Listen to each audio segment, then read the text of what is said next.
Hello, చింతపండు పులిహోర చేయబోతున్నాను. చాలా టేస్టీగా ఉంటుంది. వీడియోలోకి చలో. చింతపండు నానబెట్టుకోవాలి 100 గ్రాములు.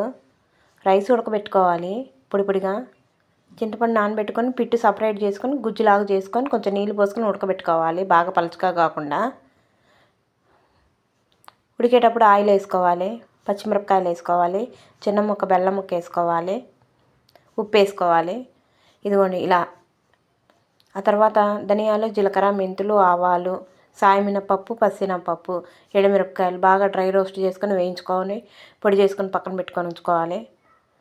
పోపు వేసుకోవాలి. పోపులో ఎండుమిరపకాయలు వేసుకోవాలి. శనక్కాయ విత్తనాలు వేసుకున్నాక కొత్తిమీర, పుదీనా, ఇంగువ ఈ పొడి వేసుకొని చింతపండు పులుసు గుజ్జు వేసుకొని రైస్లో కలుపుకోవాలి. నా వీడియోస్ కనుక నచ్చితే కనుక లైక్ చేయండి. ఫుల్ వీడియో కావాలనుకుంటే కనుక నా ఛానల్లోకి వెళ్ళి వీడియోలోకి వెళ్ళి కంప్లీట్ వీడియో చూడండి. బాయ్.